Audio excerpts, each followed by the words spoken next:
एक ओंकार सतनाम करता पुरख निरपौ निर्वैर काल मूरत अजूनी सैभ भंग गुरप्रसाद जप आद सच जुगाद सच है भी सच्चे नानक होसी भी सच। वाहिगुरु जी का खालसा वाहिगुरु जी की फतेह। Dear students, in this video I am going to cover second type of organization structure, that is divisional organizational structure.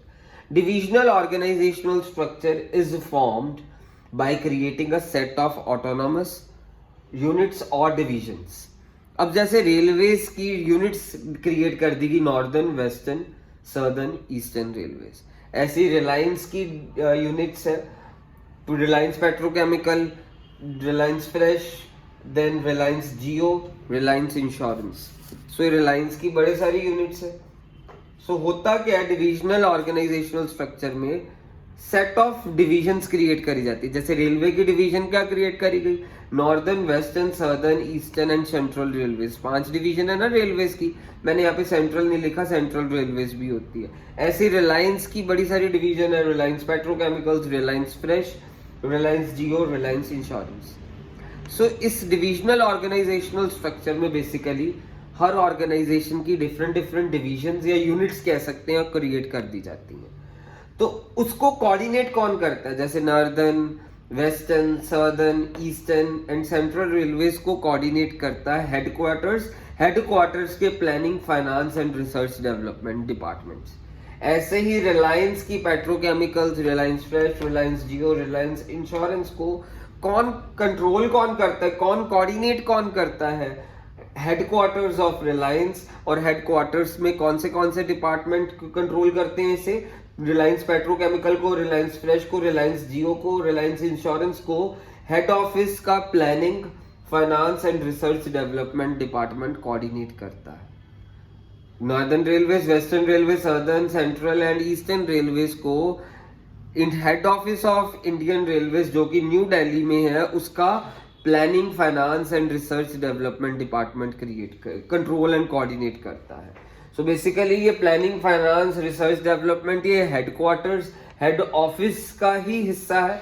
Head office का planning department, finance department, research development department, ये तीनों डिपार्टमेंट्स मिलके northern western southern eastern and central railways को coordinate करते हैं। ऐसे रिलायंस का जो हेड ऑफिस मुंबई में है, उसका planning finance and research development department मिलके कंट्रोल एंड कोऑर्डिनेट करते हैं रिलायंस पेट्रोकेमिकल्स को, रिलायंस फ्रेश को, रिलायंस जियो को, रिलायंस इंश्योरेंस को। अब आगे क्या करा जाता है, जैसे नॉर्दर्न रेलवे के आगे बेसिकली एक्टिविटीज जैसे परफॉर्म कर दी गई सेल्स की, मार्केटिंग की, फाइनेंस की, प्रोडक्शन की और पर्सोनल की। ऐसे ही वेस्टर्न रेलवेज भी सेल्स की, मार्केटिंग की, फाइनेंस की एंड पर्सोनल की। Sales, marketing, finance, personnel, sales, marketing, finance, personnel. ऐसे ही पेट्रोकेमिकल रिलायंस का production, marketing, finance, personnel, production, marketing, finance, personnel, production, marketing, finance, personnel. So basically Western Railway अपना activities perform करेगी, वही activities Northern Railways perform करेंगी, वही similar activities Southern Railways perform करेंगी, वही same activities Eastern Railways. Product petrochemicals department कौन सी activities perform कर रहा है, प्रोडक्शन, मार्केटिंग, फाइनेंस, पर्सोनल। वही एक्टिविटीज रिलायंस फ्रेश अपने लेवल पे परफॉर्म करेगा, वही एक्टिविटीज रिलायंस जियो अपने लेवल पे परफॉर्म करेगा, वही एक्टिविटीज रिलायंस इंश्योरेंस अपने लेवल पे परफॉर्म करेगा। सो इसकी डेफिनेशन लर्न करनी बहुत इजी है, यानी it is formed by divisional organizational structure is formed by creating a set of autonomous units और divisions which are autonomous units create करी गई या डिविजन्स क्रिएट करी गई, और इनको कोऑर्डिनेट कौन कर रहा है, सेंट्रल हेडक्वार्टर्स कोऑर्डिनेट कर रहे हैं। डिवीजन ऑर्गेनाइजेशनल स्ट्रक्चर हमारा कितने तरह का है, 2 तरह का, टेरिटोरियल डिविजनलाइजेशन, प्रोडक्ट डिविजनलाइजेशन। सो टेरिटोरियल डिविजनलाइजेशन की एग्जांपल हो गई, जैसे टेरिटरी के हिसाब से बांट दिया, सारे यूनिट्स क्रिएट कर दी, northern western southern eastern, territory के हिसाब से डिवाइड करा ऑर्गेनाइजेशन को। और इसमें प्रोडक्ट के हिसाब से ऑर्गेनाइजेशन को डिवाइड करा, petrochemicals, Reliance Fresh, Reliance Jio, Reliance Insurance.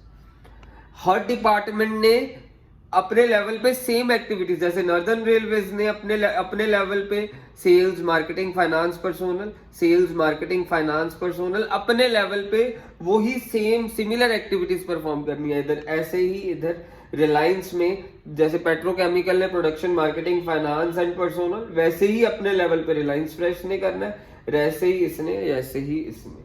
सो अब इसके मेरिट्स एंड डीमेरिट्स मैं आपको करवाने जा रहा हूँ कि इस डिविजनल ऑर्गेनाइजेशनल स्ट्रक्चर के मेरिट्स एंड डीमेरिट्स है तो है क्या। जरा ध्यान से देखिएगा।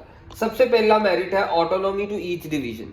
अब पेट्रोकेमिकल की autonomy means independence, petrochemical independent है, रिलायंस फ्रेश इंडिपेंडेंट है। मतलब पेट्रोकेमिकल का रिलायंस फ्रेश के साथ या पेट्रोकेमिकल का रिलायंस जियो के साथ, पेट्रोकेमिकल का रिलायंस इंश्योरेंस के साथ कोई लिंक नहीं है, ये सभी इंडिपेंडेंट है।